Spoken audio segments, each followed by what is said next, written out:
Hindi maaari. Hindi pwedeng palampasin na lang ito. Ipinanganak na kung ipinanganak. Ano pa bang magagawa? Ibabalik pa ba siya sa loob? Tanga ka ba? Dadagdag lang ang pakakainin sa bahay. Mas mabuti pa habang maaga. Hayaan siyang magbigay ng pinakamalaking pakinabang. Ano? Itong dalawang bata ngayon, halos magkasabay ang oras ng kapanganakan. Huwag na huwag kang magkakamali. Ang nasa kanan ay anak ni Shenning. Tandaan mo. Sige, nakuha ko. Kanan si Shenning. Kaliwa si Yelin. Tama.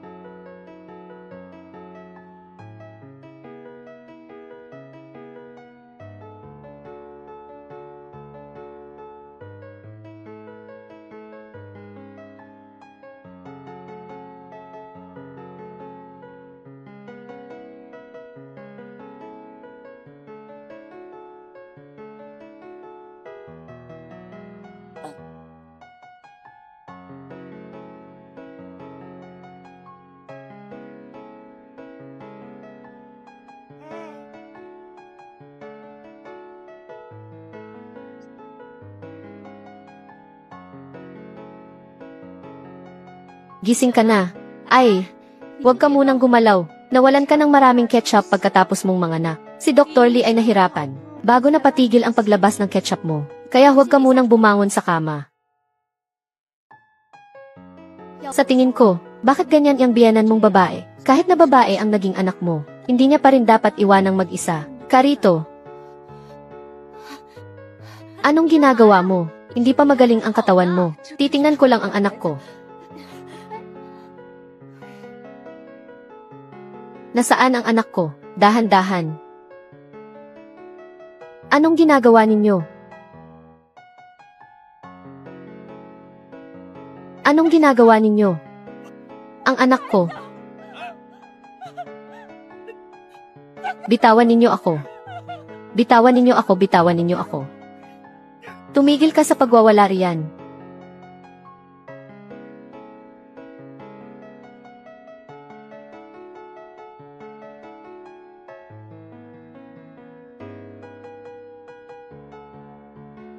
Naglalakas loob kang titigan ako. Babaliin ko ang mga binti mo. Itigil ninyo. Itigil ninyo. Papa.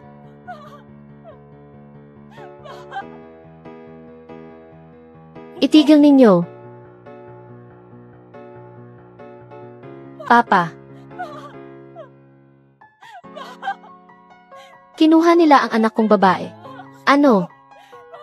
Habulin ninyo. Papa, nagkamali po ako. Hindi ko po sana kayo sinuway, at pinakasalan ang gagong iyon. Nagkamali po ako. Hangal na anak, hindi ka sinisisi ni Papa. Anak ka ni Papa. Ang anak ko po. Anong nangyari? Di ba sinabi mo, itinakwil na siya ng papa niya? Hindi ko rin alam. Balo. Ngayon lang tayo nagkita. Balay, para saan ito? Ang anak kong pinalaki ko na parang prinsesa ay napunta sa pamilya ninyo para lang alilain na parang hayop. Pero ginawa ninyo pa siyang ganito. Sa tingin mo, ano ang gagawin ko? Boss, pagdating namin, nakatakas na ang tao mula sa pantalan. Ano? Papa, anong gagawin natin? Papa? Hindi. Walang kinalaman sa amin ang pagkawala ng bata. Tama. Sila ang dumukot sa bata. Inosente rin kami. Tama. Inosente rin kami. Balay, nasabi na namin ang dapat naming sabihin. Pwede na ba kaming umalis? Gusto ninyong umalis? Hindi ganoon kadali. Hindi ba gusto ninyo ng apong lalaki? Ngayon ay sisiguraduhin kong mawawala na ang pag-asang yan. Mula ngayon, si Xiaolin ay wala ng anumang kaugnayan sa pamilya ninyo. Xiaolin, nandito si Papa. Huwag kang matakot sa kahit ano.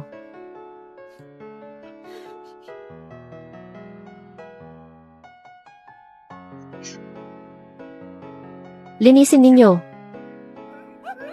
Anong ginagawa ninyo? Anong ginagawa ninyo? Bitawan ninyo ako.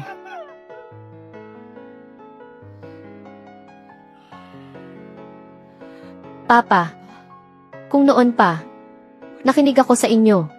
Hindi kaya, mawawala ang anak ko. Huwag kang mag-alala, siguradong mahahanap natin siya. Ingat ka.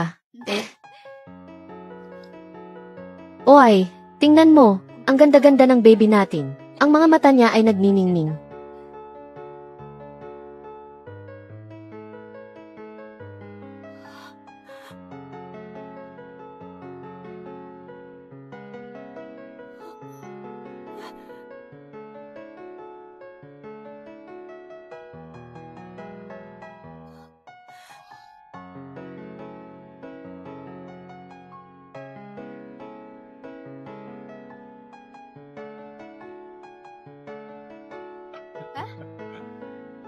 Itong jade pendant, ikaw ba ang bumili para kay baby? Pero maganda ang klase niya. Siguro bigay ng isang kamag-anak. Siguro nga, ayaw lang maging magarbo. Hayaan na lang nating suotin palagi ni baby.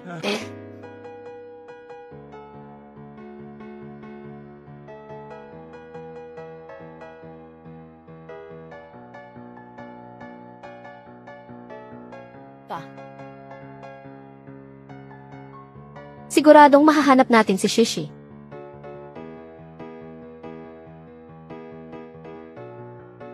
Mabuti't bumalik ka. Mabuti't bumalik ka.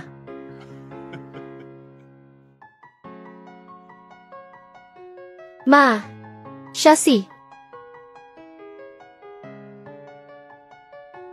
Huwag mo akong tawaging ma, hindi mo ako ina. Anong nangyari? Tingnan mo mismo.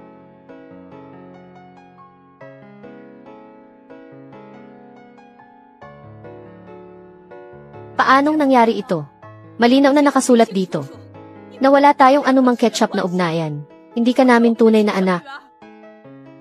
Kung ganoon, sino ako? Basta si Xiaoyu ang aming tunay na anak, hindi rin namin alam kung kaninong anak ka. Kung hindi dahil sa iyo, paanong ang tunay naming anak ay magdaranas ng ganitong paghihirap? Ayos lang po, Mama. Basta mahanap ko po si Mama. Baliwala po ang paghihirap na ito. Xiaoyu, ang anak ko. Patawarin mo si Mama. Patawarin mo si Mama. Umalis ka. Ma, kahit hindi ninyo ako tunay na anak, ang 20 taon nating pagsasama, ay peke rin ba? Ma, iisa lang ang tunay kong anak. At yon ay si Xiaoyu. Ang tagal mong naging kapalit niya, bilang ang mayamang binibini. Panahon na para ibalik ito sa kanya. Xiaoyu, tara na. Ma.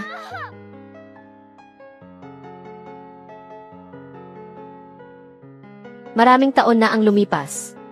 Shishi, nasaan ka na ba talaga?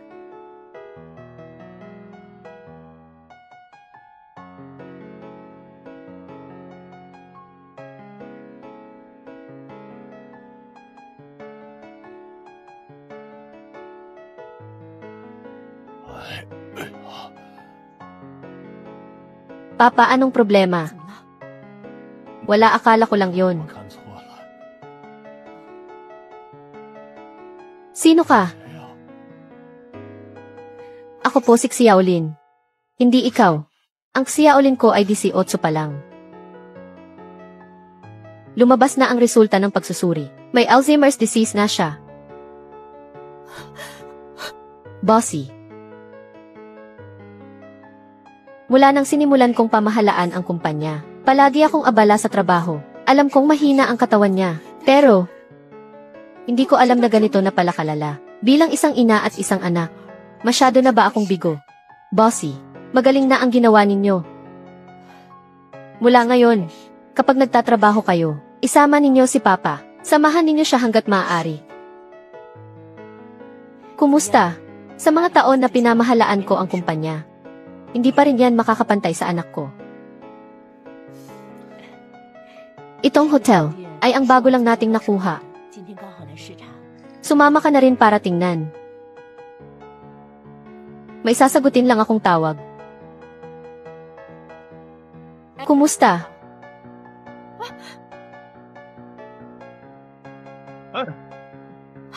Ayos lang. Opo, sabihin ninyo.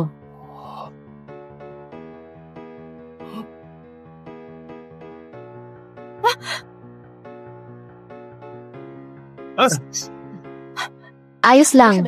Opo, sabihin ninyo.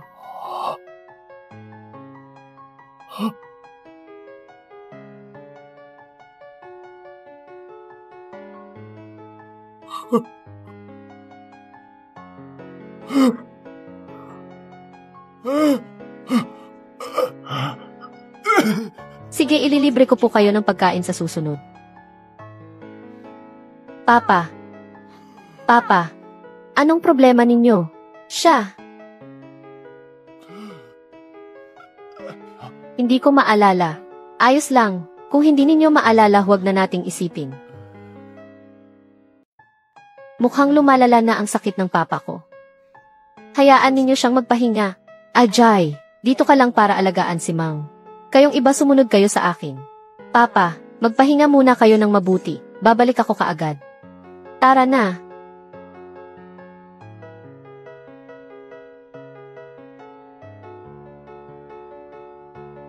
Oy, narinig ko.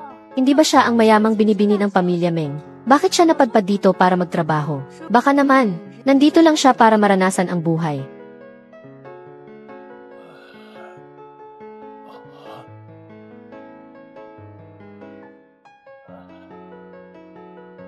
Mang, masama ang pakiramdam ng tiyan ko. Pupunta lang ako sa banyo. Hintayin niyo po ako rito sandali ha. Sige, pumunta ka na.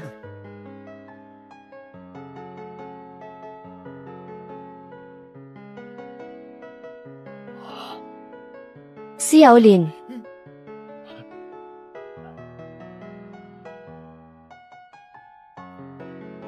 Bakit nawawala si Mang? Naku. Si Yaolin. Si Yaolin. Mama, naliligaw po yata kayo. Hinahanap ko si Yaolin. Isa po itong mamahaling restaurant. Kailangan po ng premium membership card para makapasok. Hinahanap ko si Yaolin. Wala kaming si Yaolin na hinahanap ninyo rito. Si Yaolin, umalis na po kayo. Mama, umalis na po kayo, walang si Yaolin dito si Yaolin. Lahat ng pumapasok ay mga bisita. Bakit kayo ganyan? Isang taong tulad niya, magkakaroon kaya ng membership card natin. May employee card ako. Lolo, libre ko na po ito. Tara na po, Lolo. Halata namang may problema ang matandang yan. Hindi ko talaga alam kung anong iniisip ni Meng Wen yan. Nagpapabait-baitan. Lolo, maupo po kayo. Si Yaolin. Lolo, hindi po ako si Yaolin. Si Yaolin. Lolo, ikukuha ko lang po kayo ng tubig. Ma. Hindi ko inasahan na si ate ay ganito kabilis. Nakahanap na ng sarili niyang kamag-anak. Ma. Hindi ko ba sinabi? Huwag mo akong tawaging ma. Matungkol sa pagkakapalit namin ni ate. Kakaalam lang din ni ate. Kaya hindi niya agad mabago ang tawag sa inyo. Normal lang yon. Kaya pala, sabi ko na nga ba, ang isang mayamang binibini, paanong magiging isang serbidora, impostor at peke pala. Umalis na si ate sa pamilya Meng. Kailangan niyang umasa sa sarili niyang mga kamay, para buhayin ang sarili niya. Walang masama roon. Ngayong nagkita na tayo. Suportahan na lang natin ang trabaho ni ate. CJ. Siguro naman hindi mo mamasamain. Ang pagsilbihan kami, diba? Dito po kayo.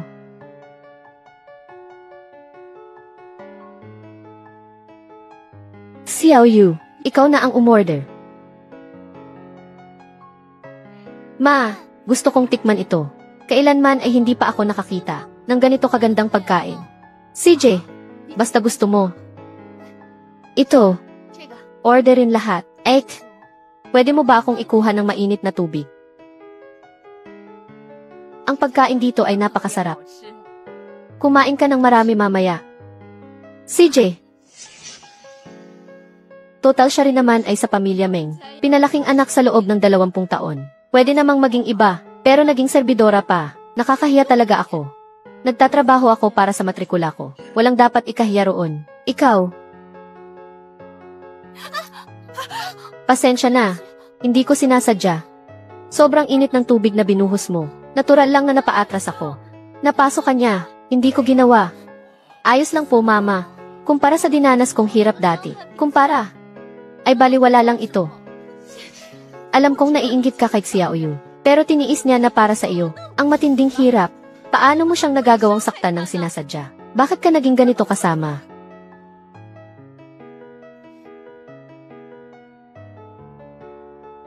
Ikaw talaga. Mag-ingat ka. Masakit ba? Ayan. Alam ko na, si Mama ang pinakamabait sa akin.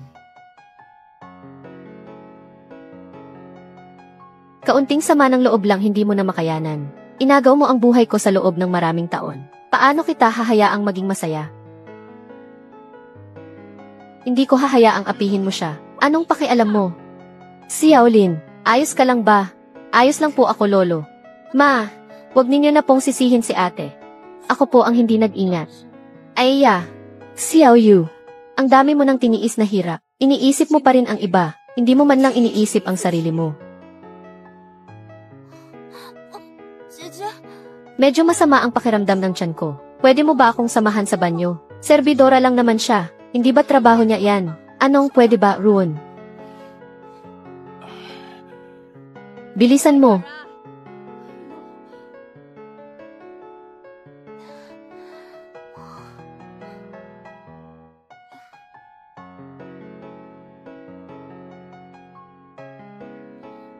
Ek. Si Mama ay nag-aalala lang dahil sa dinanas ko. Kaya masakit siyang magsalita. Huwag mo na lang dibdibin.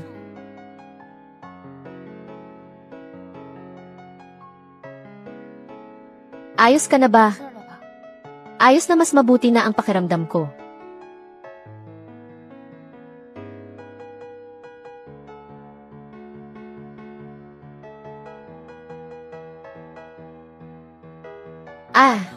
Anong ginagawa mo?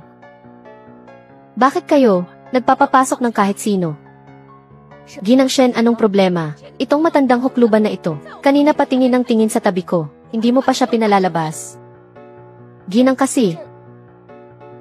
Bakit nakatayo ka pa riyan? Natatakot kang magalit ang matandang ito. Pero hindi ka natatakot na magalit ang pamilya Meng. Sige po, Ginang. Nandito po si Lolo para kumain. Nagbayad na po siya. Saka baka gusto niya lang tingnan ang mga pagkain sa mesa. Si Lolo po ay tila may demensya. Wala po siyang masamang intensyon. Ginang, tingnan po ninyo. Anak, wag na natin siyang pansinin. Hayaan na. Kapag umalis siya, hindi ko na maitutuloy ang mga susunod kong plano. Ma, dahil nagtitiwala kayo kay ate, magtitiwala na rin po ako. Kahit na maloko tayo, ayos lang.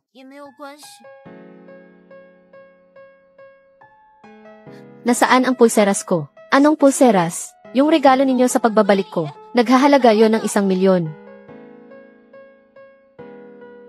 Lahat ng sulok ng banyo ay nahagilap na. Wala talaga. Pero noong pumasok ako kanina, suot ko pa yon. Bakit paglabas ko nawala na? Ate Wenyan, kasama kitang pumasok kanina. Nakita mo ba? Hindi. Ang pulseras na iyon ay napakahalaga sa akin. Sa loob ng maraming taon, walang sinuman ang nagbigay sa akin ng regalo. Talagang pinapahalagahan ko iyon. Kung gusto mo, ibibili kita ng bago. Anong ibig mong sabihin? Sa tingin mo ninakaw ko? Alam ko dahil bumalik ako. Bigla kang naging isang ordinaryong tao mula sa pagiging mayamang binibini. Hindi mo matanggap.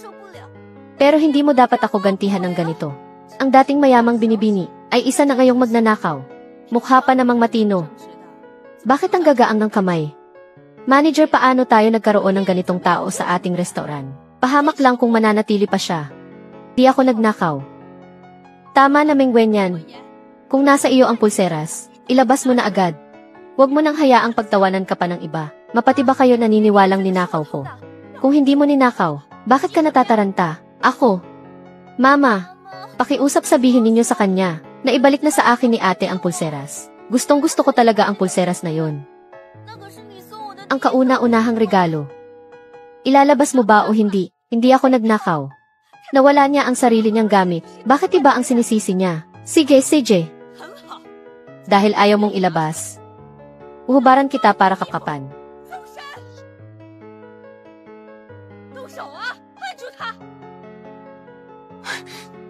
Huwag ninyo akong hawakan. Hubaran ninyo siya at kapkapan. Huwag ninyo siyang apihin. Huwag ninyo siyang apihin.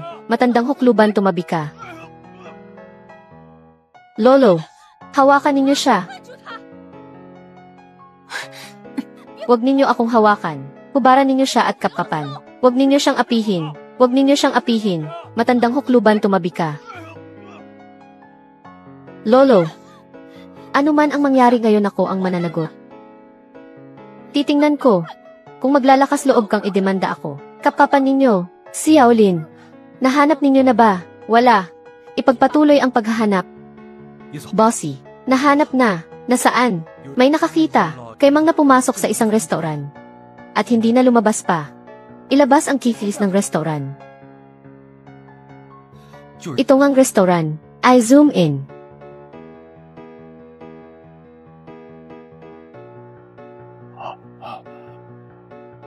Ginang, kung nahanap na ibigay na kay Xiaoyu. Hindi po nahanap ang pulseras.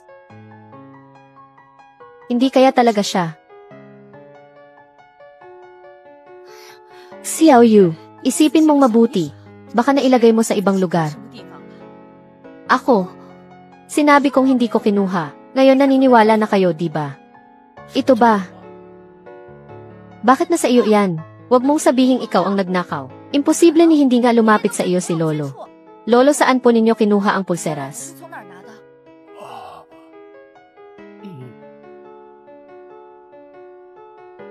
Alam ko na.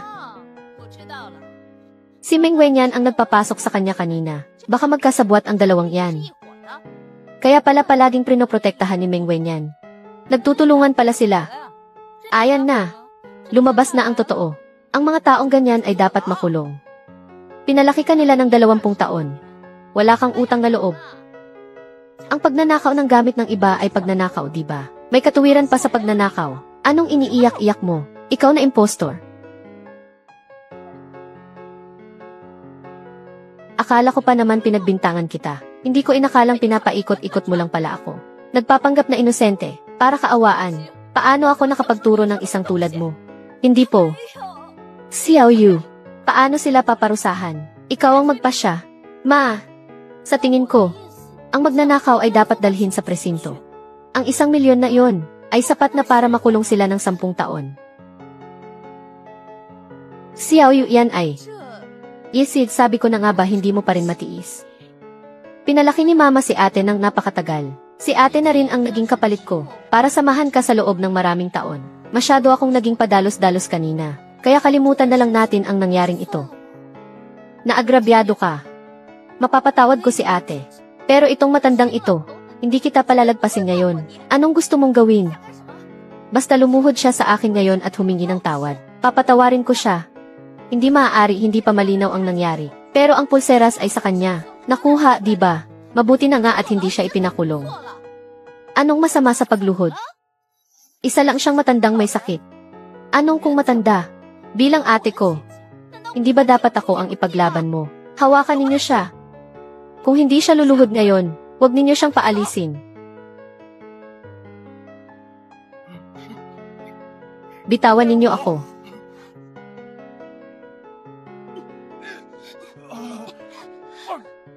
Ang lakas ng loob nilang paluhurin ang papa ko. Talagang ayaw na nilang mabuhay. Tara. Pinapaluhod ninyo ang isang mang. Hindi yata tama yan. Saka, nahanap na naman ang pulseras ninyo, di ba? Kaya, kalimutan na lang natin ito, kung may luluhod para sa kanya. Hindi rin naman. Ako ang luluhod para sa kanya. Tutal iniisip ninyo, na magkasabwat kaming dalawa, ako ang luluhod para sa kanya. Mapapanatag na siguro kayo, di ba? Dahil siya kumpara sa dati kong pamilya, ay mas nagtitiwala sa akin. Xiaolin, itigil yan. Papaayos lang po kayo. Nasaktan po kayo. Halika. Binibini, nagdusa ka. Ayos lang. Ikaw ang anak ng matandang ito. Alam mo ba ngayong araw? Xiao Yu. Kaya ikaw, ang may gustong paluhurin ang papa ko. Ang lakas ng loob mong saktan ang anak ko. Kilala mo ba ako? Naman, ang lahat ng impormasyon mo, 10 minuto na ang nakakaraan, ay nasa kamay ko na. Sino ka ba talaga? Ginang Shen, siya ang may-ari ng aming hotel, at siya rin ang may hawak ng e-group. Ikaw si Yelin. Siya ang pinakamayaman sa Jiangsheng. Hawak niya ang mahigit kalahati ng mga negosyo sa Jiangsheng. Buti alam mo kung saan ka lulugar. Narinig ko na ang papa ko at ang binibining ito ay ninakaw ang pulseras mo. Bossy, ang nangyari ngayon ay kasalanan namin. Hindi po namin alam na ang Mang ay ama ninyo. Isa lang itong hindi pagkakaunawaan. Halos lahat ng negosyo sa Jiangsheng ay pag-aari ng pamilya Ye. Anong gugustuhin ng papa ko na wala siya? At itong binibini, basta gusto niya. Dito, lahat ay kaya kong ibigay sa kanya. Para lang dito. Sa 1,000,000 pulseras. Hinding-hindi mag-interes. Ikaw, Xiao Yu. Hindi alintana kung ito ay hindi pagkakaunawaan o hindi. Kailangan kong gumanti para sa papa ko at sa binibining ito. Isa-isa. Kahit na ikaw pa si Yelin, hindi mo pwedeng gawin ang lahat ng gusto mo. Pero nagkataon lang na alam ko na ang pamilya Meng kamakailan ay gipit sa pinansyal. Ikaw, tinatakot mo ako.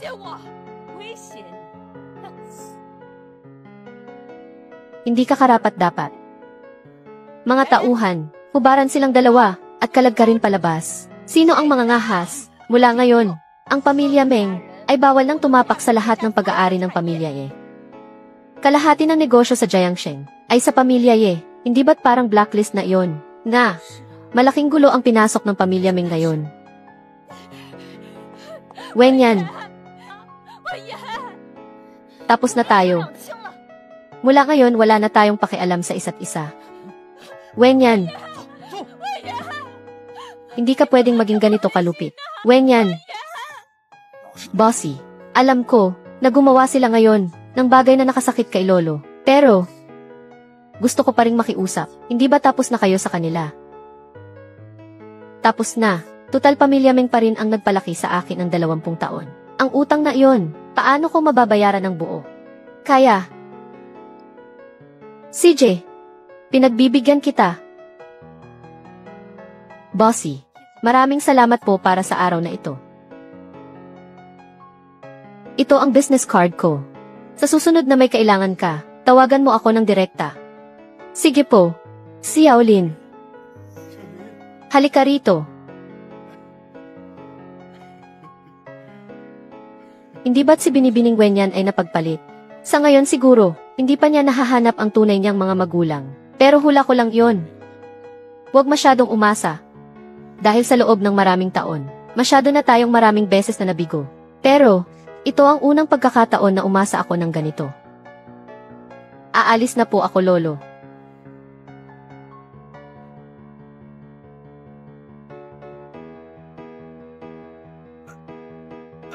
Papa. Papa, sumasakit na naman po ba ang ulo ninyo? Ang jade pendant. Kichuan, alamin mo kung saan nakatira ang batang iyon. Masusunod po.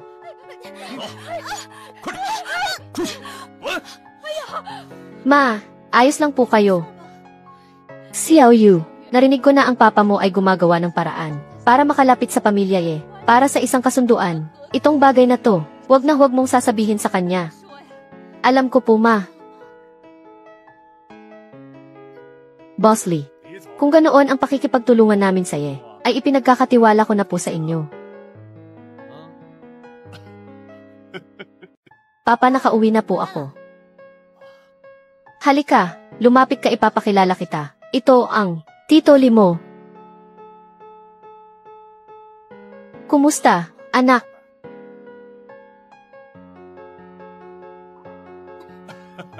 Ang pakikipagtulungan natin sa Ye ay nakadepende lahat sa tulong ng Tito Limo. Bosley, maupo po kayo.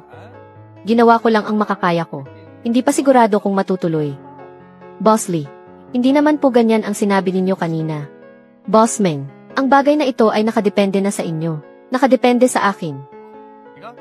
Sa loob ng maraming taon ay hindi pa ako nakakahanap ng kapareha. Kung makakahanap ako ng tulad ng anak ninyo, hindi ba maganda rin yon? Bosley, itong si Meng Yu namin, ay walang modo. Paanong magiging karapat-dapat sa inyo? Ayos lang. Walang modo. Bosley, itong batang ito ay pasaway. Ayos lang. Kung ganoon, aalis na muna ako. Pag-usapan na lang ulit ang kontrata. Bosley, hindi po kayo pwedeng umalis. May ate pa po ako.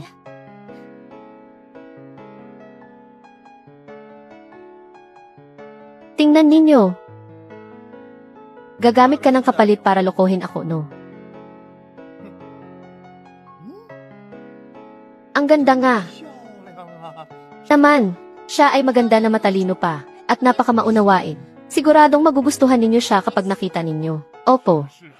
Ang isang tulad ninyo, na makisig at maginoo, ay tanging isang may dating na tulad ni Meng Wenyan, ang karapat-dapat para sa inyo. Tama.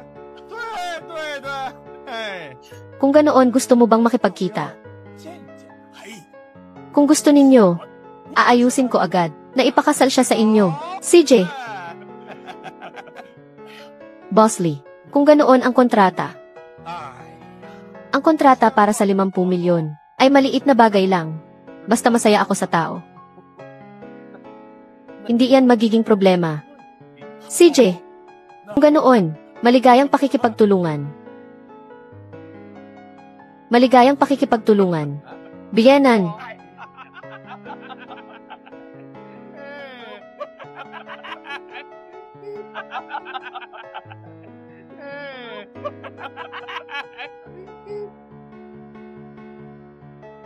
Si Binibining Meng ay kasalukuyang nangungupahan ng bahay ng mag-isa.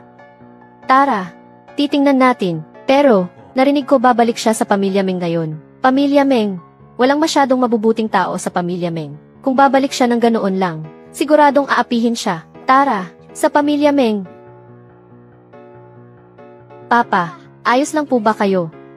Anong ibig mong sabihin? Gusto mo bang may mangyari sa akin? Ma, hindi po ba sinabi ninyo sa akin na may sakit si Papa? At pinapauwi ninyo ako agad. Nagsinungaling po ba kayo sa akin? Kung hindi ko sinabi yon, babalik ka ba?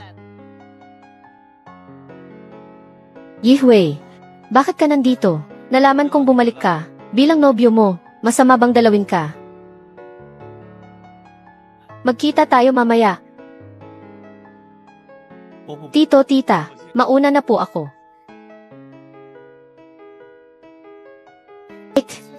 Dati ako ang may kasalanan sa iyo. Naloko lang din naman ako. Sinabi sa akin ng serbidora na nasa iyo ang pulseras. Kaya ako nagkamali ng akala. Kasalanan ko ang lahat. Patawarin mo na ako, ha? Humingi na siya ng tawad sa iyo. Patawarin mo na siya. Mukhang hindi pa rin ako mapapatawad ni ate. Kung ganoon, aalis na lang ako. Ibababalik ko na ang lahat ng ito sa iyo. Sandali. Pinapatawad na kita. Ang galing. Alam ko namang si ate ay siguradong papatawarin ako. Ang galing. Mas mabuti ng ganito. Halika, ate, tingnan mo. Ito ang inihandang trahe de boda para sa iyo. Para sa akin, espesyal na inihanda para sa iyo. Malinaw na ang paalala sa iyo ng bayaw ko. Hindi mo pa ba naiintindihan? Ang ibig mong sabihin, ikaw ay pinalaki ko mismo. Kami ay umaasang makita kang maligayang ikakasal.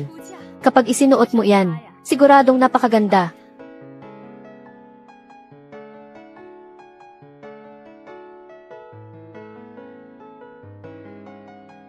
Ito ay sa akin. Sa iyo, sigurado ka na ito ay sa iyo. 20 taon.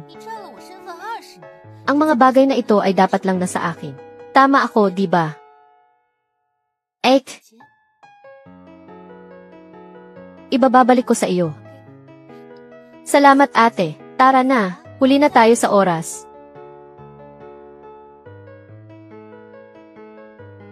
Kumusta? Nandyan ba si Binibining Wenyan? Pasensya na, huli na kayo ng dating. Ngayon ang engagement ni Binibining Meng Wenyan. Si Mang at Ginang, pumunta na silang lahat sa Xingzhou Grand Hotel. Bossy, pupunta pa po ba tayo? Pupunta.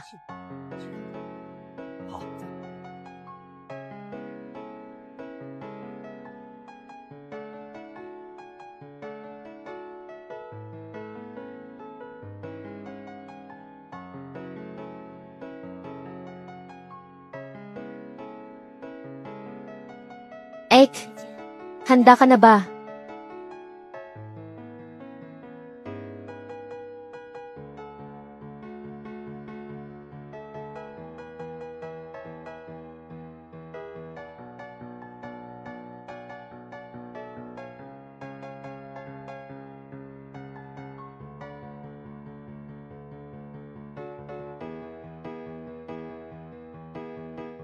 Nasaan si Yihui? Sino siya? Ek, siya ang mapapangasawa mo. Impossible. Nagkakamali kayo, diba? Tama. Ito ang mapapangasawa mo. Si Boss Lee ng Lee Group. Tama. Ito ang pinili kong mabuti para sa iyo. Na reception hall, kumusta? Ang ganda nga. Boss Lee. Mabuti po at nagustuhan ninyo. Papa. Anak, maging masunurin ka, ang magustuhan ka ni Boss Lee, ay isang biyaya na rin para sa iyo. Papa, nakalimutan ninyo na po ba, na may kasunduan na kaming ikakasal ni Yihui? Ano, may kasunduan na siyang ikakasal? Boss Lee, wag po kayong mag-alala, anong kasunduan ang mayroon siya? Boss Meng. Ang kontrata sa pamilya ye. Gusto mo pa ba? Kontrata. Wenyan, kailangan mo lang magpakasal kay Boss Lee para maligtas ang kumpanya ng papa mo. Kaya, ang pagloko ninyo sa akin na pumunta rito ay para ibenta ako para iligtas ang kumpanya. Ang paghingi ng tawad sa akin ay peke rin. Ang taos pusong makita akong ikasal ay pek rin. Ek, dinala kita pabalik para makita kang ligayang ikakasal kay Boss Lee. Hindi ako magpapakasal. Kung gusto mo ikaw ang magpakasal, tama na. Ako ay walang oras na sasayangin dito kasama kayo. Kung hindi siya magpapakasal, kung maililigtas pa ba ang kumpanya mo, ewan ko na lang. Boss Lee, bumalik ka rito ngayon din. Boss Lee.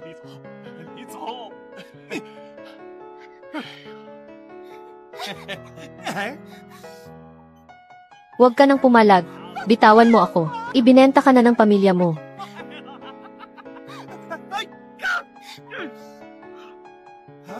Bitawan ninyo ako. Huwag ninyo akong hawakan. Bitawan ninyo ako.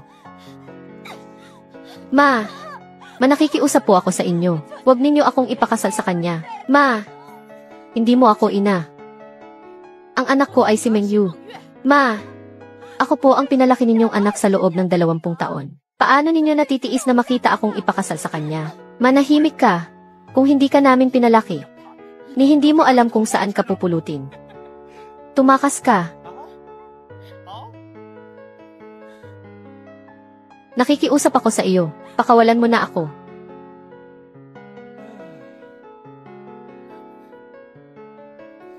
Basta sumunod ka sa akin. Lahat ay mapag-usapan.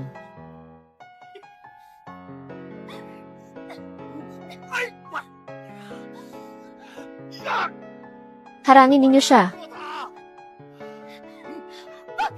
Itigil yan. Itigil yan. Yihui, dumating ka. Sabihin mo sa kanila na may kasunduan tayong ikakasal. Huwag kang matakot. Ang pagsama mo kay Boss Lee ay bagay naman sa iyo.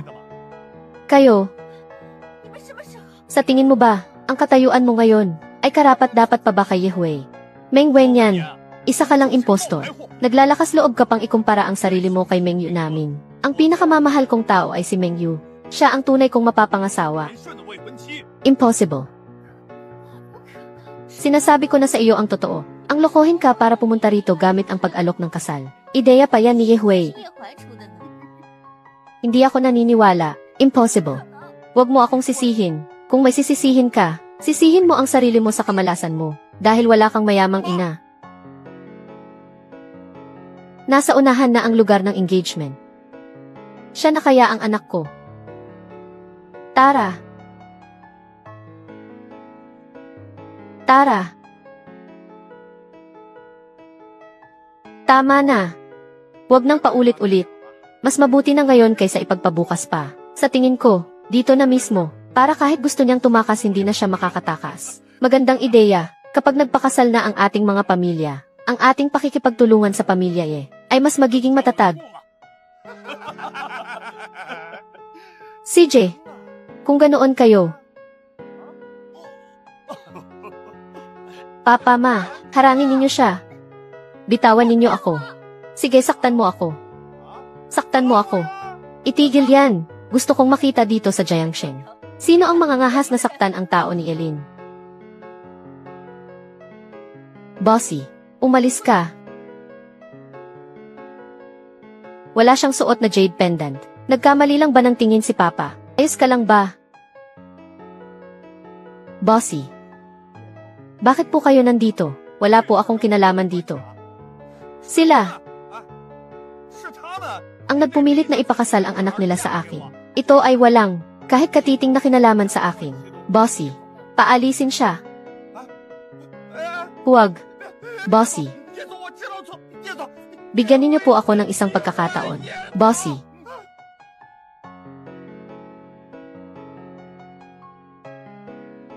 Dahil lang, hindi ninyo siya tunay na anak, ginaganyan ninyo na siya. Bossy. Sa totoo lang naloko lang din kami ni Boss Lee. Sabi niya basta ibigay namin ang anak namin sa kanya. Tutulungan niya kaming makipag-ugnayan, para makipagtulungan sa inyo. Kaya kami, dahil lang sa isang kasunduan, ibinenta ninyo ang pinalaki ninyong anak sa loob ng 20 taon. Gusto ninyo talagang makipagtulungan sa akin. CJ, bibigyan ko kayo ng pagkakataong ito. Mayroon ako ritong 60 milyong kontrata. Ano interesado kayo? 60 milyon. 60 milyon. CJ. Sandali. Anong ibig sabihin nito? Hindi ba gusto mong makipagtulungan? Isang binti 30 milyon, dalawang binti sakto 60 milyon.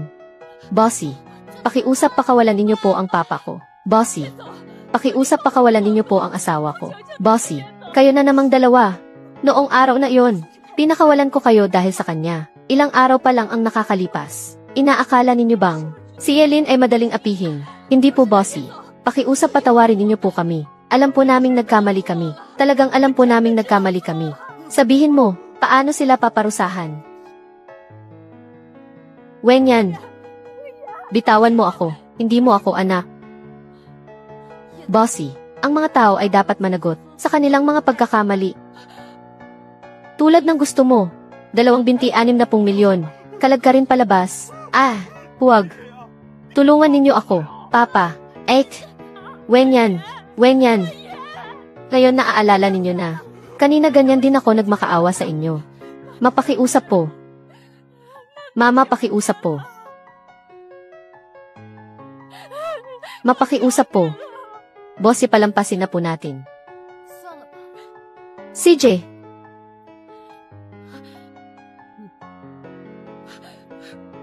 Asawa.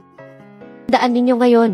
Itong anak na itinakwil ninyo, ang nagligtas sa inyo. Mula ngayon, ayaw kong makarinig sa Jiangsheng ng anumang balita tungkol sa pamilya Meng. Ang anak na hindi inalagaan ng pamilya Meng. Aalagaan ko si Elin. At ikaw, ang paghihirap na dinanas ni Wenyan, gusto kong ibayad mo ng 10 beses. Anong plano mo pagkatapos nito? Mrs., gising na si Mang. Sa totoo lang, mula noong huli, palagi kang binabanggit sa akin ang papa ko. Naiisip ko lang kung hindi mo mamasamain, pwede kang sumama, umuwi sa amin para alagaan ang papa ko. Pwede po ba? Basta gugustuhin mo. CJ, dalhin mo siya para magpalit ng damit. CJ.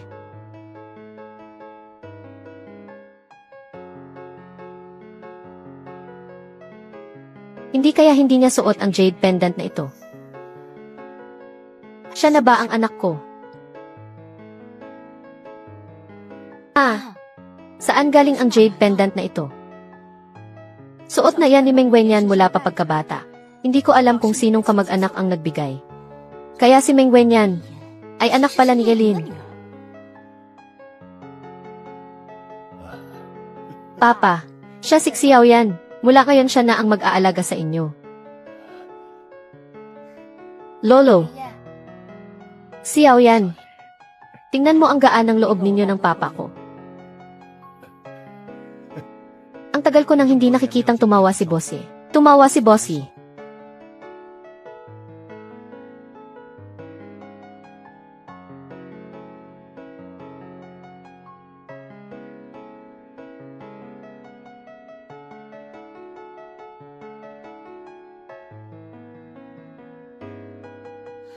Mrs., bakit kayo nandito? Bakit ka lumabas din? Ang mama ko siguro ay kasing bait din ni Mrs. Halika, maupo ka. Sana nga anak ko na lang siya. Hindi kaya tinago niya lang ang jade pendant. Hindi ko lang nakita. Mrs., may gumugulo po ba sa isip ninyo? Wenyan, ikaw ba?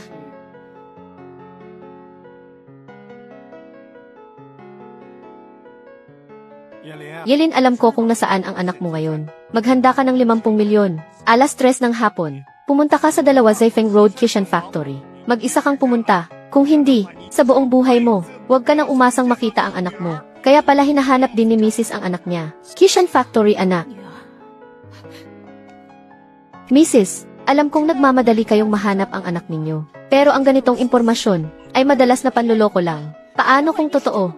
Sasama po ako sa inyo. Hindi pwede. Kailangan kong pumunta mag-isa. Huwag kang makialam dito. Huwag mong sasabihin kay Kichuan. Hindi pwede masyadong mapanganib para kay Mrs. Kailangan ko siyang sundan.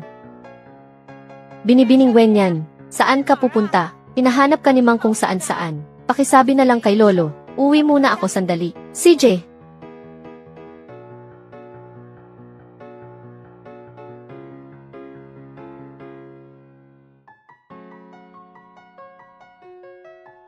Ang tagal nating hindi nagkita.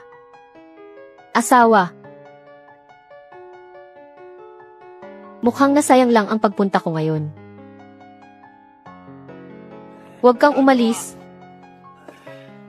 Nahanap ko na ang human trafficker noon. Anong sabi mo?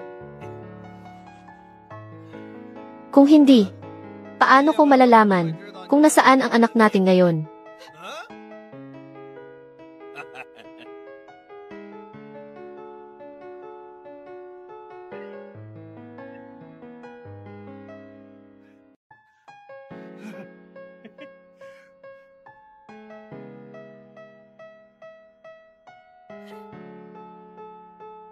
Tumpak ba ang address na ito? Kung hahanapin natin ang lugar na ito, makikita na natin ang anak natin.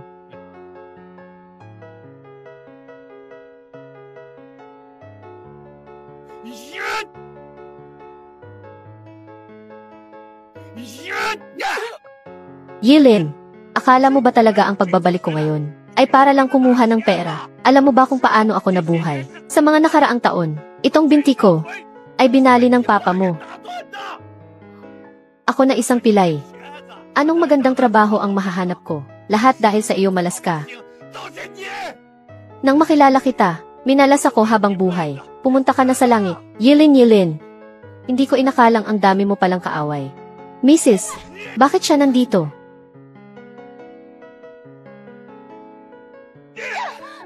Ikaw pala. Ikaw nga, ikaw nga. Tingnan mo ang itsura kong nakakatakot ngayon. Dahil ito sa iyo. Lahat kasalanan mo. Pumunta ka na sa langit.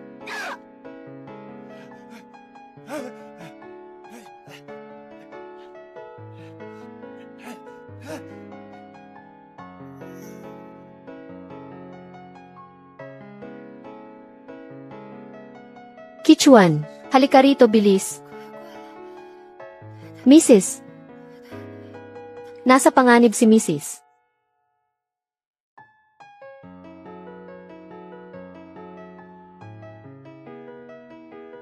Aba, mas mabuti kung sabay kayong dalawa. Ang tibay mo talaga. Wenyan, inagaw mo ang buhay ko. Isang beses ko namang aagawin ang sa iyo.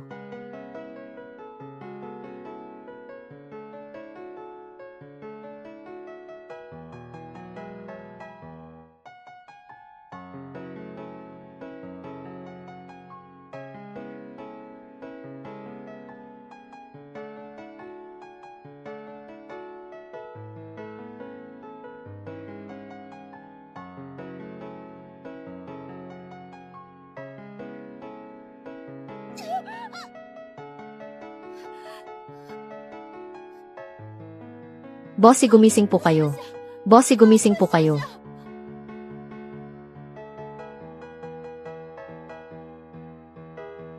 Tulungan ninyo sila.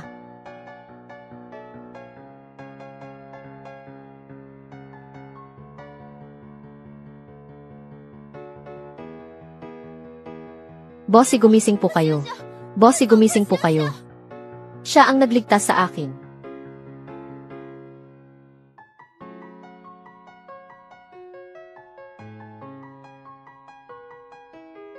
Bossy, gising na po kayo. Sakto ang dating mo.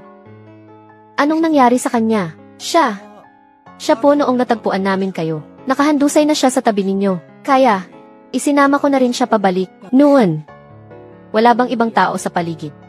Ibang tao. Ayos lang po kayo. Mabuti naman po. Ikaw ang nagligtas sa akin. Nagkataon lang na napadaan ako roon. At nakita ko, may isang lalaki na kahina-hinala roon. Kaya sinundan ko siya. Nakita ko kayong nakahandusay roon. Kaya iniligtas ko kayo. Noon mali ang ginawa ng papa at mama ko. Gusto ko ring makabawi kahit papaano. Bilang pagbabayad sala na rin.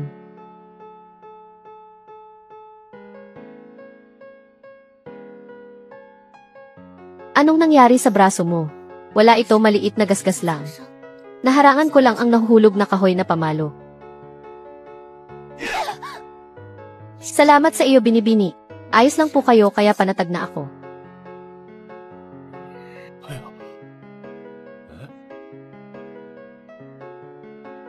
Binibini. Bossy, nakahanda na po ang sasakyan at doktor. Aalis na po ba tayo ngayon? Siya. Meng Yu, gusto mo bang sumama sa akin pauwi? Pwede po ba? Ikaw ang tagapagligtas ko. Siyempre pwede.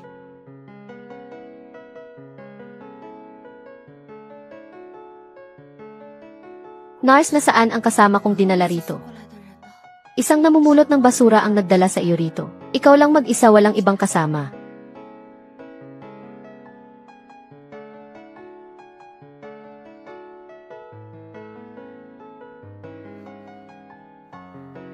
Nasaan si Mrs.? Hindi pwede. Kailangan kong hanapin si Mrs.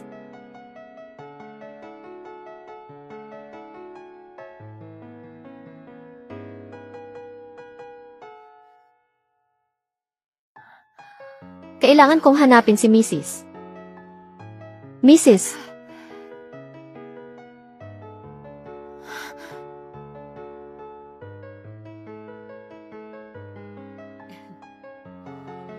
Papa. Mrs. Nasaan si Meng Wenyan? Ong araw na umalis si Mrs. Umalis na rin si Binibining Wenyan. Umalis, sabi ay uwi raw muna sandali. Kahit na hinahanap siya ni Mang, hindi niya pinansin. Baka na-miss ni ate ang bahay nila. Kahit na noon, maraming masamang ginawa sa kanya sina papa at mama. Pero ang 20 taong pagmamahal ay hindi peke. Tama ka rin naman, ang ilang araw naming pananatili rito. Paanong maikukumpara roon? Hayaan na. Kung umalis edi umalis, ang babaeng ito lumalapit kay Bossy. Ano kaya talaga ang pakay niya?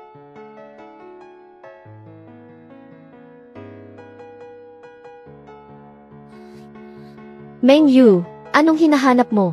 Nawala ang jade pendant ko. Jade pendant.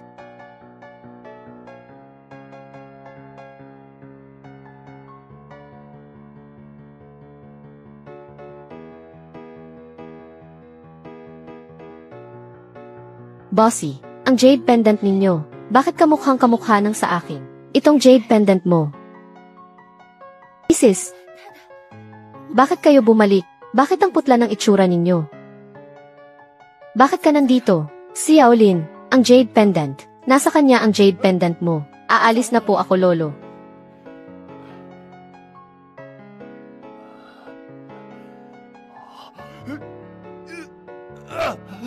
Papa. Papa. Sumasakit na naman po ba ang ulo ninyo? Ang Jade Pendant. May Jade Pendant siya. Noon itong Jade Pendant ay nasa katawan ni Meng Wenyan. Kung ganoon, bakit nasa kamay ni Meng Yu ngayon? Wenyan, sakto ang pagbabalik mo. May itatanong ako sa iyo. Itong matandang bruha talagang nag-iingat pa rin sa akin. Itong Jade Pendant. Kanino ba talaga? Itong Jade Pendant. Itong Jade Pendant. Ito ay sa akin. Sa iyo. Sigurado ka bang sa iyo yan? Ako. 20 taon. Inagao mo ang pagkatao ko sa loob ng 20 taon. Ang mga bagay na ito ay dapat lang nasa akin. Tama ako, di ba? Ek. Ibababalik ko sa iyo. Ako ang umagaw ng sa kanya. Sa mga nakaraang taon, marami ka sigurong dinanas na hirap, no? Ayos lang. Noong bata lang hindi maganda ang buhay. Pero mabuti na lang may nag-aalaga na ngayon. Si Mrs. siya. Wenyan, dalhin mo si Mang sa labas para maglakad-lakad. Narinig mo ba? Lumabas ka. Lumabas ka rin. Masyasi. Huwag mo akong tawaging mahindi mo ako ina.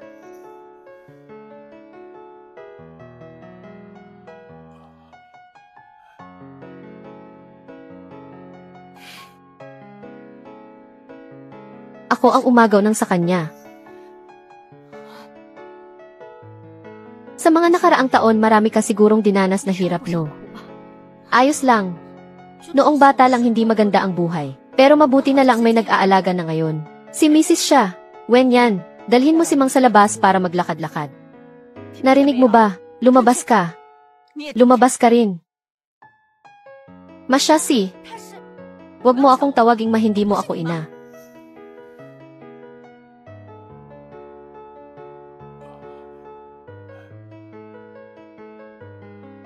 Ano? Sabi ninyo si Meng Yu ang tunay ninyong anak. Pero siya, hindi ba dati? Siya ang napagkamalang tunay na mayamang binibini ng pamilya Meng. Paano siya naging anak ninyo? Bago siya bumalik sa pamilya Meng, kinuha siya ng human trafficker, ang anak ko rin.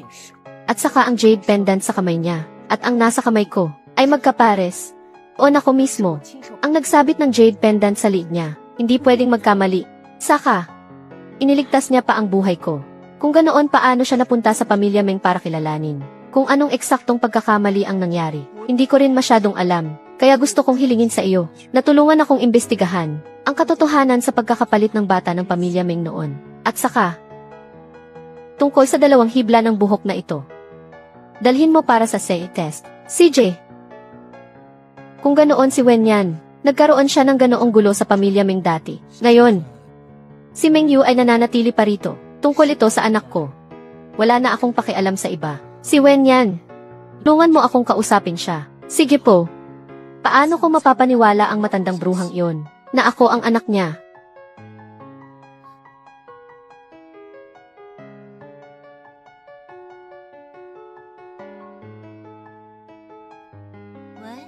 Xiao Yu, sa wakas tumawag ka rin kay Mama.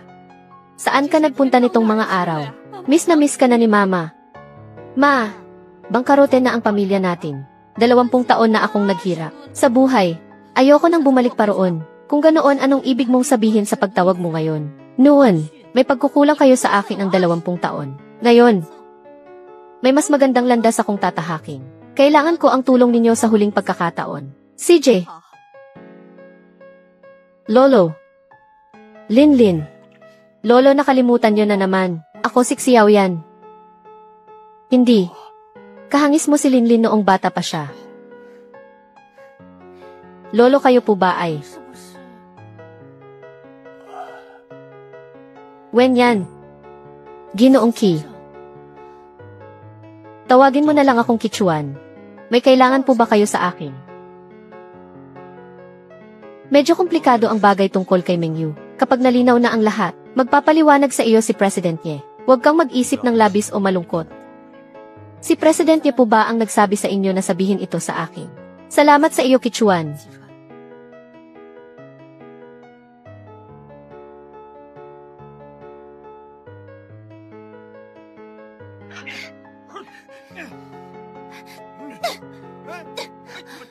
Itong batang babae na ito.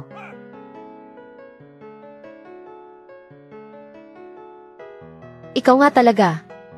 Kichuan. Anong nangyari sa iyo? Wala lang. Kichuan, lumabas na ba ang resulta ng check-up? Lumabas na ang resulta pero hindi ko pa nakikita. Dam, may nag-iingay sa labas. Gusto kayong makita at si Binibining Wen. Dadalhin daw niya pa uwi ang kanyang anak na babae.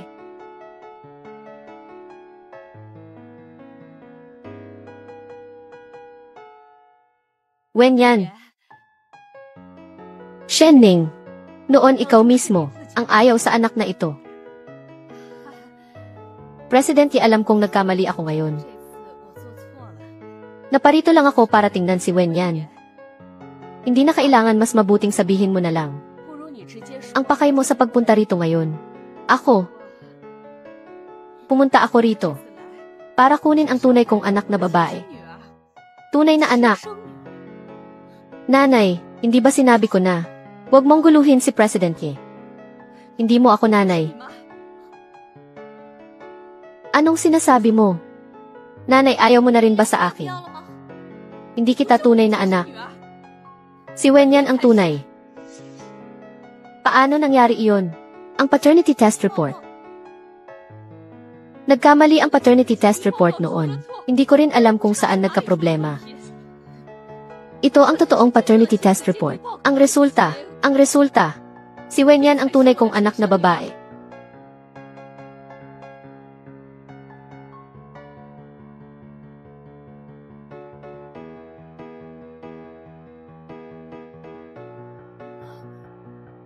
Ano ba talaga ang totoo?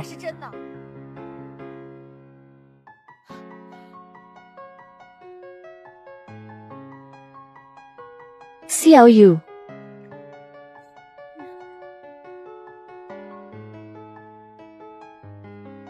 Ikaw ang tunay kong anak na babae. Ikaw si Shishiko. Ang galing. Kayo pala ang tunay kong ina.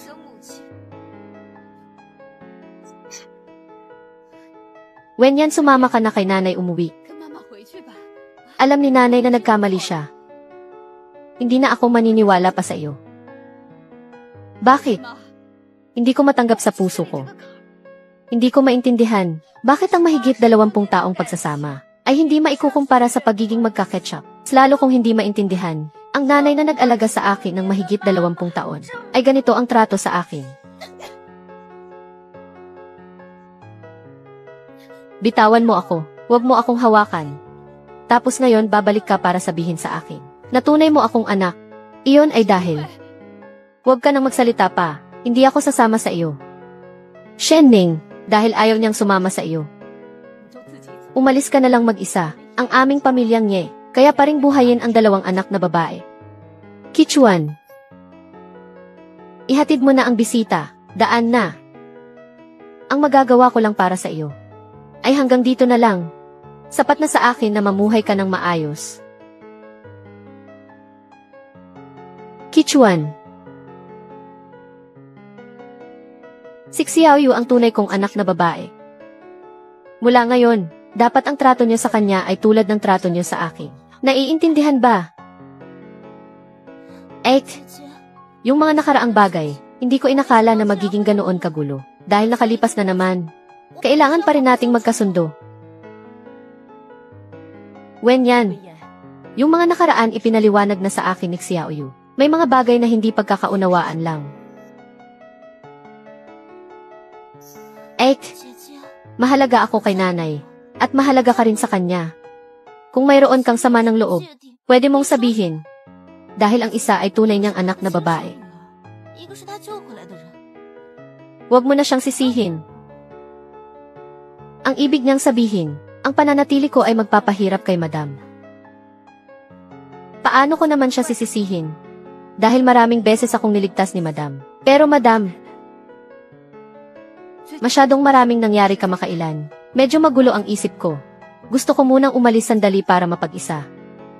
Aalis ka, hindi pwede. Hindi ka pwedeng umalis, madam. Noong pinanatili niyo ako rito, ay para alagaan si Lolo. May isa pang dahilan, iyon ay hindi pa nahahanap ang tunay na anak. Ngayong nahanap na siya. Marami na ring nag-aalaga kay Lolo. Wala na akong dahilan para manatili pa. Pero, Wenyan, gusto ka na ngayon ni Lolo. At bukod sa iyo, ayaw ni Lolo na may lumapit na Wenyan. Para na lang kay Lolo. Para kay Lolo. Manatili ka na, pwede ba? Sige na nga. Lahat sila gusto kang manatili. Pero ipapaalis talaga kita. Ilang araw nang ayaw kumain ni Lolo. Nagpapahirap talaga ng tao. Mukhang masigla ka pa. Uy, di salamat kay Binibining Wenyan. Sa nilutong lugaw para kay Lolo. Kung hindi ko alam ang gagawin ko. Ang nakapagtataka pa. Yung ibang tao, buong pusong naglilingkod kay Lolo. Hindi niya pinapansin pero nakikinig siya kay Binibining Wenyan. Sa totoo lang pakiramdam ko, si Binibining Wenyan ay mas kamukha ng tunay na apo sa ina. Nga si Binibining Wenyan ay may pagkakahawig kay madam. Aakalain mong tunay na anak.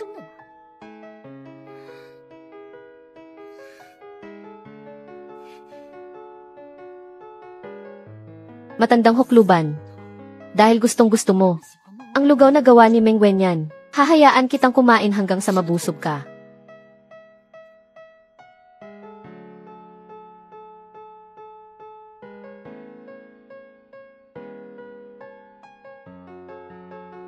Tatay, ang ganda ng panahon ngayon. Maya-maya lumabas tayo para magpaaraw.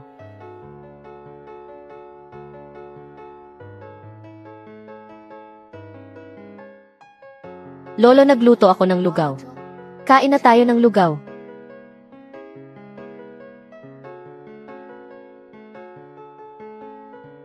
Ikaw ang gumawa nito.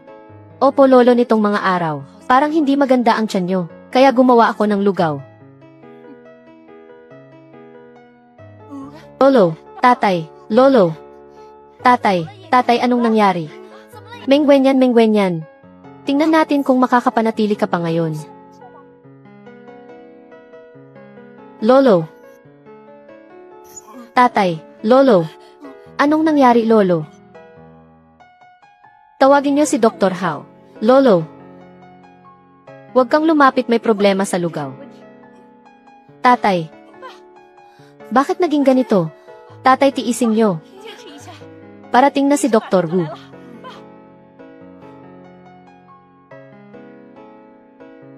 Si Lolo dahil sa food incompatibility ay nagsuka. Food incompatibility.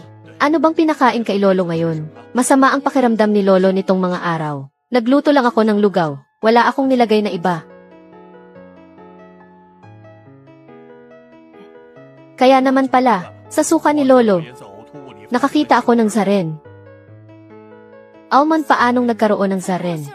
Hindi pwedeng pagsabayin ang millet at zaren. Lalo na sa tulad ni Lolo, na mahina ang tiyan at bituka. Mas lalong hindi pwedeng pagsamahin. Talagang hindi ako naglagay ng zaren. Hindi ko rin alam kung bakit. May zaren sa lugaw. Ate, hindi sa pinapangaralan kita. Si Lolo ay may masamang kalusugan. Pinapahirapan mo pa siya. Saka ang mga bagay tulad ng pagluluto.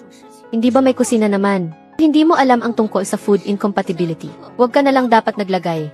Nagluto lang ako ng lugaw. Wala akong nilagay sa lugaw. Na kahit anong bagay.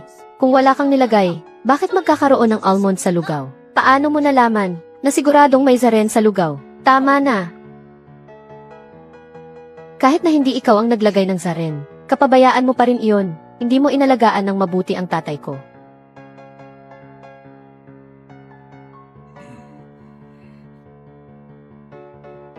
Si Yaolin. Tatay, gising ka na. Huwag mong sisihin si Xiao yan, huwag mo siyang sisihin. Nagigising din ako paminsan-minsan. Anak, lumapit ka.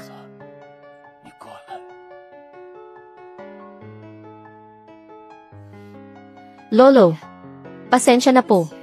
Batang hangal, hindi ka sinisisi ni Lolo. Si Yaolin, mangako ka sa akin na hindi mo siya paalisin. Pinapangako kong hindi ko siya paalisin. Magpahinga ka na. Kailangang magpahinga ng tatay ko, kung may anuman pag-usapan natin sa labas. Kichuan, ipinapaubaya ko na sa iyo ang bagay na ito. Sige po. Hindi kita paalisin. Pero habang ang resulta ng investigasyon ay hindi pa lumalabas, mag-aatas ako ng iba para alagaan ang tatay ko. Makipagtulungan ka ng maayos sa investigasyon ni Kichuan.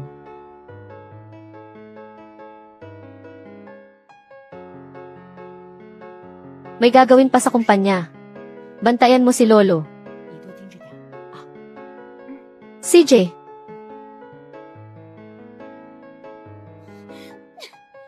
Itong si Meng Wen yan, bakit lahat ng tao, hanggang ngayon ay kinakampihan pa rin siya?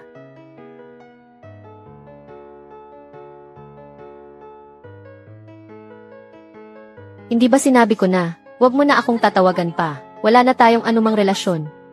Gusto ka lang pangaralan ni nanay, dahil nakuha mo na ang gusto mo. Tumigil ka na. Bakit? Kati ikaw nag-aalala ka sa gagawin ko sa kanya. Hindi. Nawala na sa akin si Wen yan. Natatakot lang si nanay na mawalan ulit ng isang anak. Tama na. Malinaw na ako ang ibinenta noon. Malinaw na ako ang nagdusa para sa kanya. Nang mahigit 20 taon. Pero sa huli lahat kayo ay minamahal siya. Hindi niyo siya maiwan. Bakit?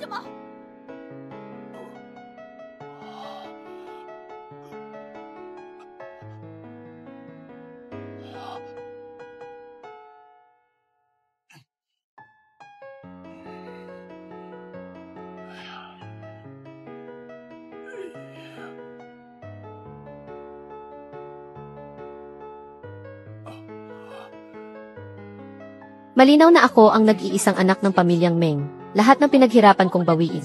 Sinira niya lang ng ganito. Dahil nagkapalit na noon. Mas mabuti pang ipagpatuloy na lang ang pagkakamali. At ako na ang papalit sa kanya. Bilang nag-iisang anak ng pamilyang Ye. At ako na ang papalit sa kanya. Bilang nag-iisang anak ng pamilyang Ye.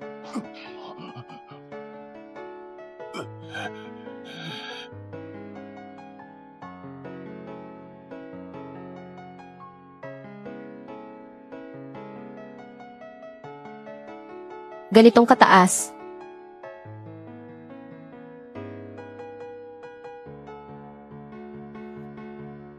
Mayroon ngang almond sa lugaw na ito. Pero natakot ako na baka hindi matunawan si Lolo. Kaya hindi ako naglagay sa kaldero ng kahit anong bagay. Sinuri ko ang mga resibo ng gastos sa kusina kamakailan. Tinanong ko na rin ang katulong sa kusina. At nalaman kong hindi. Bumili ng almond ang kusina kamakailan. Kaya imposibleng nailagay ito ng katulong ng hindi sinasadya. Kung ganoon, saan galing ang zaren na iyon? Baka may gustong manakit kay Lolo. Kung may gustong manakit kay Lolo, hindi dapat. Simpleng food incompatibility lang. Masyadong madali itong matuklasan. Hindi niya gustong gawa ng masama si Lolo. Kung ganoon, ano talaga ang pakay niya? Alam ko na. Posibleng ikaw ang pakay niya. Ginoong Kibinibining Wen yan. Mayroon akong ilang impormasyon. Hindi ko alam kung makakatulong. Sabihin mo na, noong nakaraang araw habang nililinis ko ang kwarto ni Binibini, pumasok si Binibini na may dalang isang supot ng pagkain. Sa loob ay may isang pakete ng zaren. Dahil dati ay matakaw ako. Nakabili na ako ng ganoong pagkain kaya pamilyar sa akin. Alam mo ba kung saan iyon mabibili? Mayroon sa kalapit na supermarket. Sige, alam ko na. Bumalik ka na muna. Opo. Kaya siya nga. Tama. Sa ngayon ang pinakagusto akong umalis sa bahay na ito. Ay siya na nga. Pero si Lolo ay tunay niyang lolo sa ina. Paano niya nagawa iyon?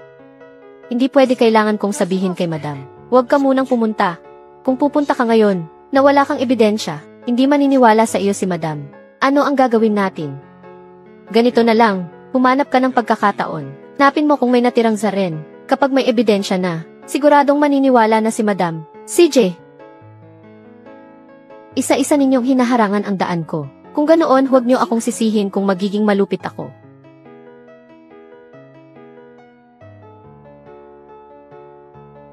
Akala nyo ba tanga ako? Na itatago ko ang ebidensya rito.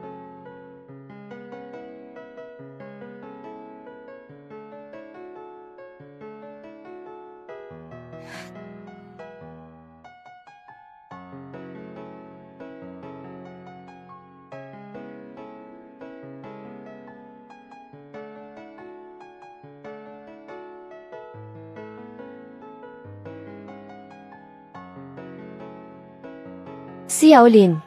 Nalaman ko na si Meng Yu ay isang impostor. Si Meng Wenyan ang tunay mong anak.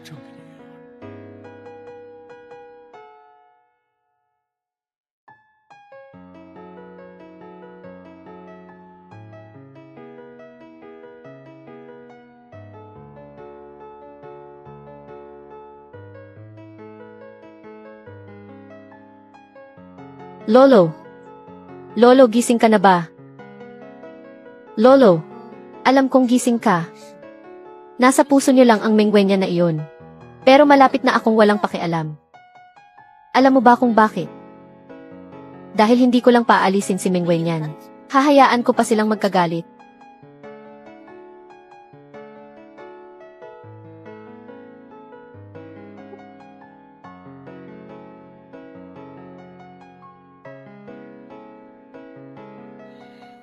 Hindi pwede. Kailangan kong sabihin agad kina Linlin at Xiaoyan. Lolo. Pumunta ka na sa langit.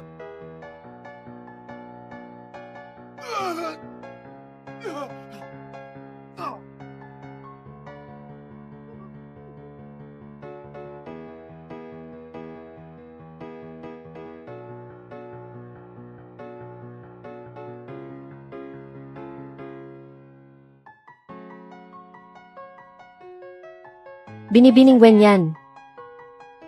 Kakaiba. Narinig kong bumalik na si Madam galing sa business trip na yon.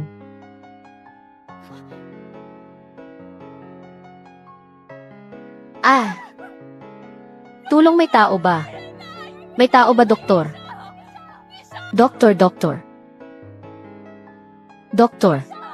Doktor.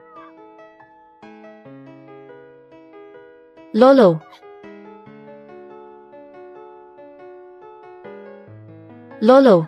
Lolo, tulong. Lolo, tulungan niyo kami. Lolo.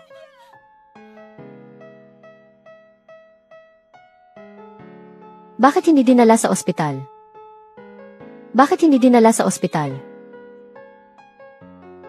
Magsalita kayo, pipi ba kayong lahat?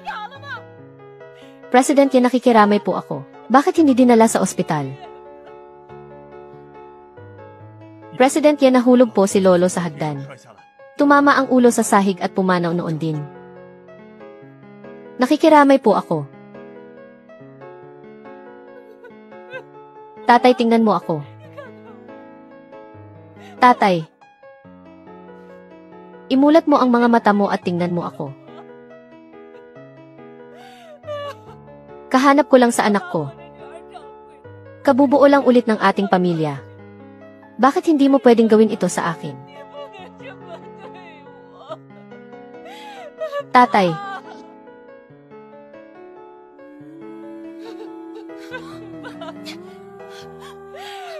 Nanay, si Lolo ay ayos lang. Paanong nahulog siya sa hagdan? Hindi ko alam. Mahina ang mga binti ni Lolo. Paanong nahulog siya sa hagdan? Siguradong kayong lahat, hindi inalagaan ng mabuti si Lolo. Hindi po. Binibining Wenyan. Kakaiba. Siya. Ako. Noong nahulog si Lolo sa hagdan, nakita ko mismo. Si Binibining Wenyan ay nagmamadaling tumakbo. Hindi ko man lang siya napigilan. Imposible, nasa kwarto ako. Hindi ako lumabas. Nasaan ka noon? Ako. Huwag ka munang pumunta. Wala ka pang ebidensya ngayon. At siya pa ang tunay na anak ni Madam. Hindi maniniwala sa iyo si Madam. Nasa kwarto ako. Sinong makakapagpatunay para sa iyo? Ako ang magpapatunay para sa kanya. Ako ang nag-utos sa kanya na pumunta sa kwarto ni Mengyu para hanapin ang natirang piraso ng zaren. Piraso ng almond. Ito ay bago pa himatayin si Lolo noon. Ito ang thesis video ni Mengyu na bumibili ng piraso ng almond. Inutusan ko si Wenyan na pumunta sa kwarto niya para hanapin ang natirang piraso ng almond. Shishi! Wala ka bang ipapaliwanag? Ano pa bang ipapaliwanag dyan? Gusto kong kumain kaya bumili ako. At saka naubos ko na iyon bago pa yon mangyari. Kung ayaw mong maniwala, tanungin mo siya kung may nakita siya sa kwarto ko.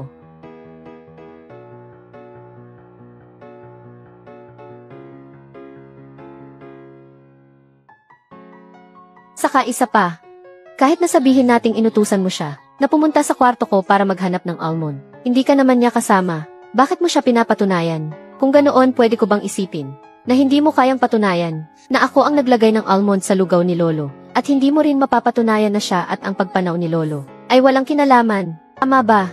Pero, pinag-uusapan dito ang sanhi ng pagpanaw ni Lolo. CJ, kahit na hindi ko mapatunayan si Wenyan, hindi rin pwedeng sa isang salita lang ng katulong ay pagbintangan na siya ang gumawa. Ikaw, tama na. Kaalis lang ni Lolo. Hindi ba kayo pwedeng tumahimik? Meng Wenyan, isang beses lang kitang tatanungin. Itinulak mo ba si Lolo sa hagdan? Madam, kahit na hindi ko mapatunayan na wala ako roon, pero masisiguro ko sa inyo na ang trato ko kay Lolo ay parang tunay kong kamag-anak. Bukod pa riyan, napakabuti sa akin ni Lolo. Paano ko siya magagawang saktan? Kung may kasinungalingan sa sinabi ko ngayon, hindi ako magkakaroon ng magandang katapusan. CJ, tulad ng pagtitiwala sa iyo ni Lolo,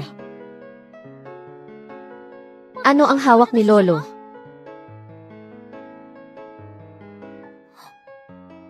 Ano ang hawak ni Lolo?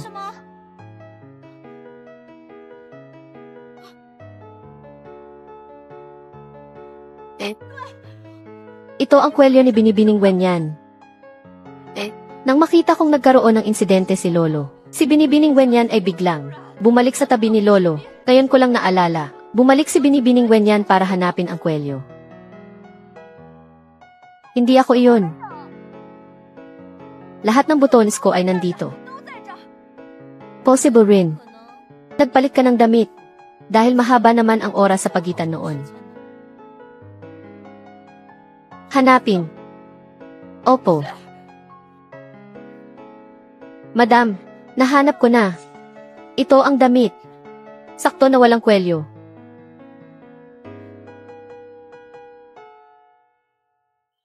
Ano pa ang masasabi mo? Ano pa ang masasabi mo? Paanong nangyari iyon? Tumahimik ka. Ayaw ko nang makarinig pa ng kahit isang salita mula sa iyo. Sobrang naniwala ako sa iyo. Ginagawa mo ba akong tanga? Hindi po, madam.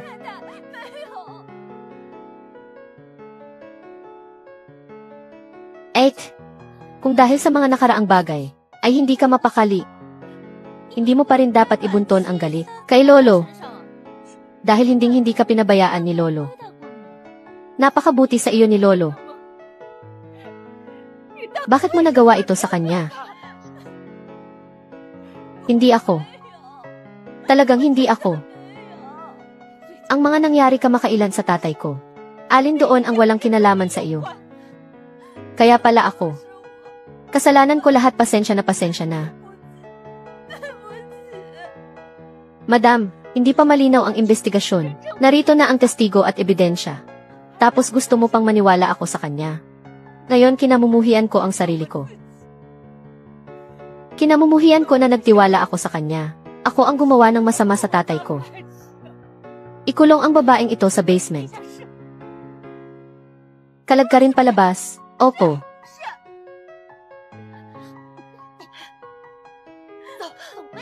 Galit na galit si Madam ngayon. Hindi siya makikinig sa kahit ano. Kailangan muna nating humanap ng ebidensya. Bitawan niyo ako.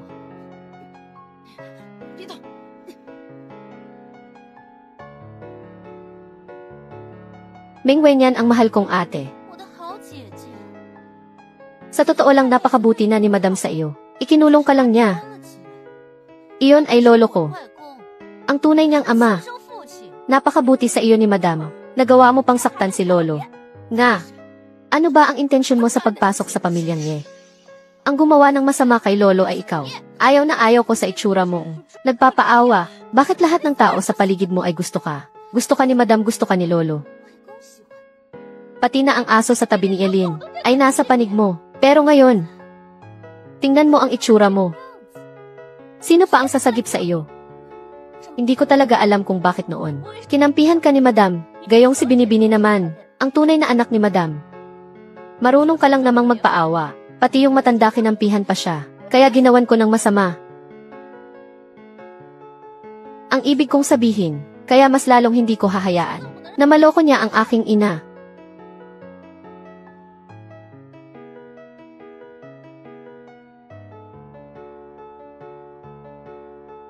Binibini, parang may narinig akong ingay. Hindi kaya narinig niya ang sinabi ko kanina. Itong matandang hukluban na ito, kahit pumanaw na nanggugulo pa.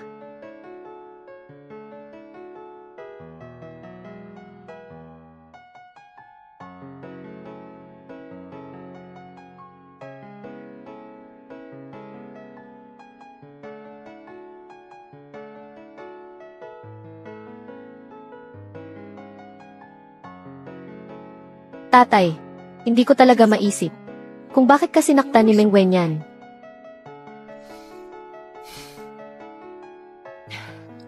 Pasok. Ano ito? Kahapon alauna ng madaling araw. Nakita ko siya, napalihim, na parang may hinahanap. Iniisip ko, kung ang nangyari kay Lolo, ay may kinalaman sa kanya. Itong mga litratong ito, ay walang mapapatunayan. Ano kung noon, may naiwan siyang bagay doon? May isa pa. Noong nakaraang araw nang maghatid ako ng dokumento, nagkataong nadulas ang dila ng panganay na Binibini. Sinabing may kinalaman siya sa nangyari kay Lolo. Impossible. Walang dahilan si Shishi para gawin iyon. Nagkamali ako ng tiwala kay Meng Wenyan.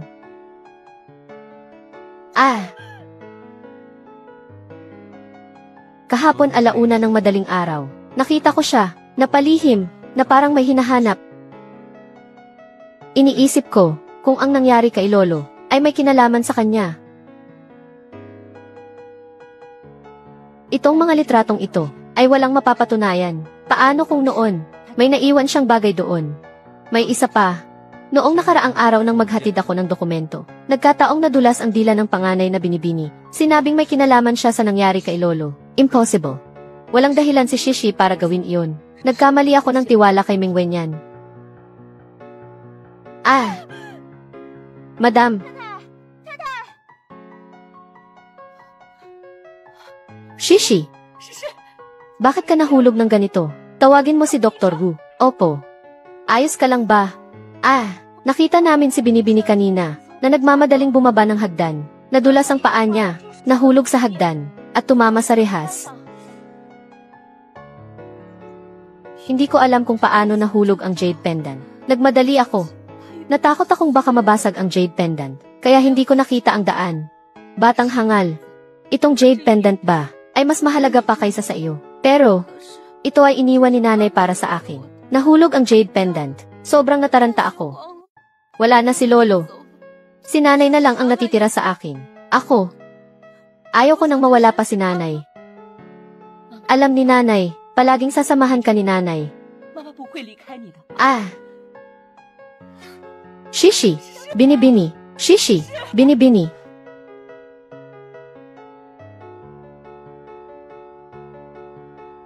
Sobrang mapagmahal ni Shishi. Paano ko siya mapagdududahan?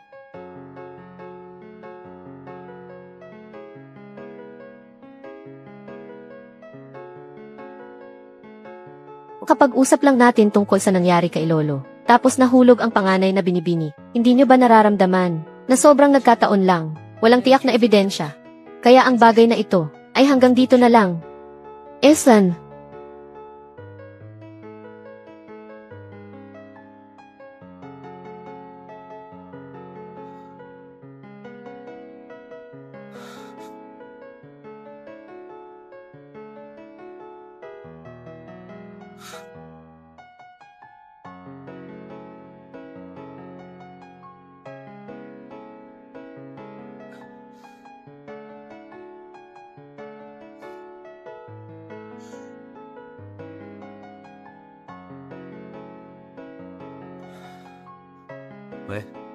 Tulungan mo akong magsagawa ng test.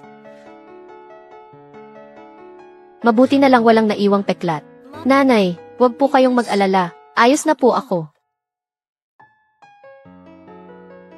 Nanay, nag-aalala ako na baka saktan ka ulit ni Meng Wenyan.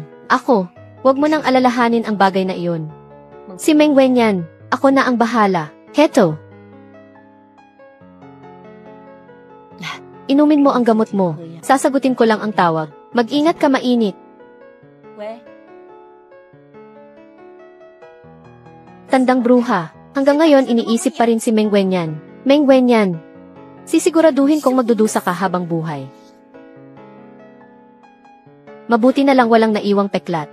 Nanay, huwag po kayong mag-alala. Ayos na po ako.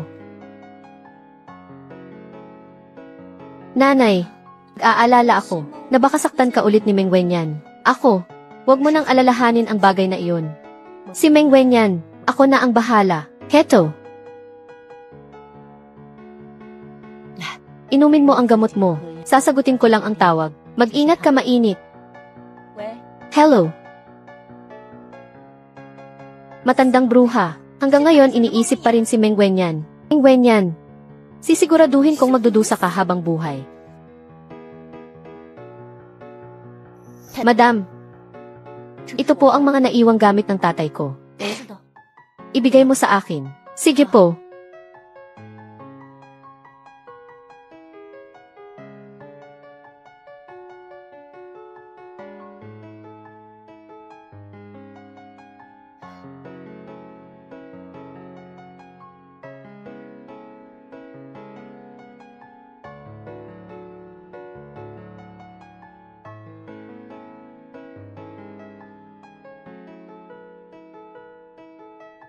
Tatay, nagkamali ako.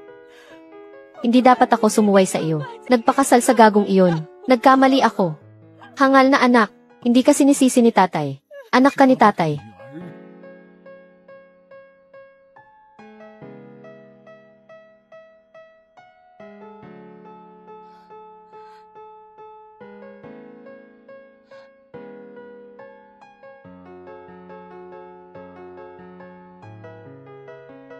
Si Yaolin, may gusto akong sabihin sa iyo.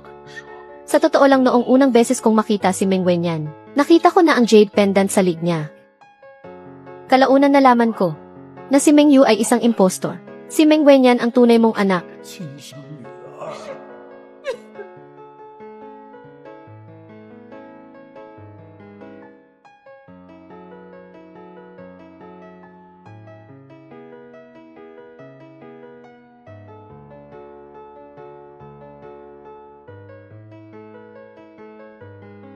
Ipakita.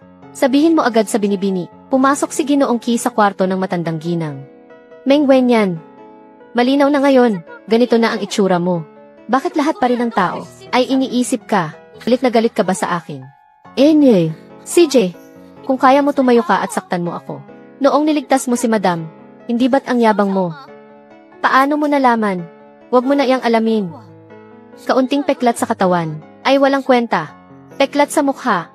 Yan ang kahiyahiyang harapin.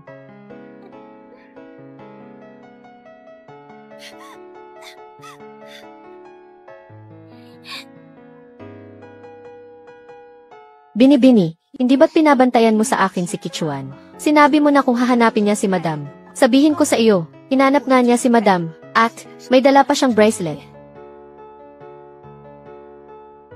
Noong niligtas mo si Madam, hindi ba't ang yabang mo? Paano mo nalaman? Huwag mo na iyang alamin. Kaunting peklat sa katawan ay walang kwenta. Peklat sa mukha. Yan ang kahiyahiyang harapin.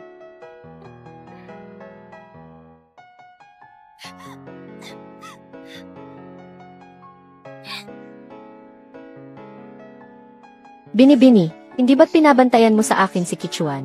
Sinabi mo na kung hahanapin niya si Madam. Sabihin ko sa iyo, hanap nga niya si Madam, at may dala pa siyang bracelet. Madam. Ano ito?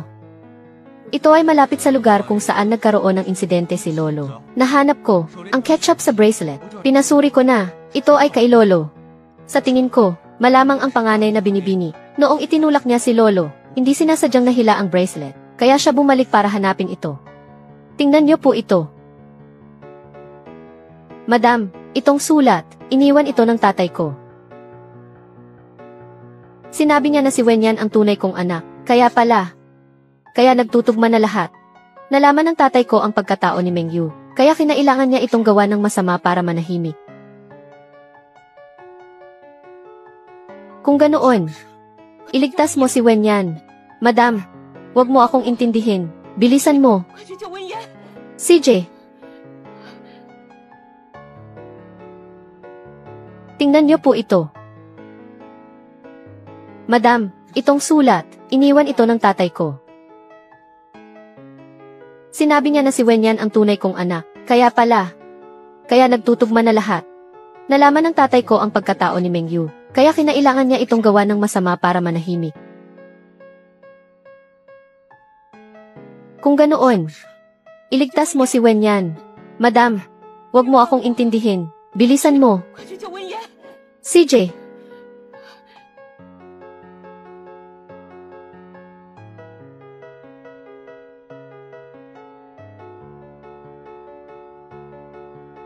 Madam, kinuha ng tao si Wenyan. Alice.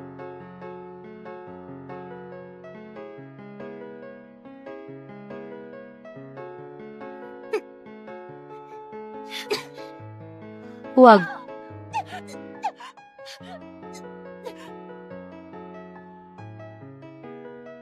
Ayos ka lang ba? May masakit ba sa iyo? Dalhin niyo siya palayo. Meng Wenyan, kahit maging multo ako, hindi ko kayo patatawarin. Si nanay ang may kasalanan sa iyo. Babawi si nanay sa iyo sa hinaharap. Hindi na tayo maghihiwalay pa. Nanay,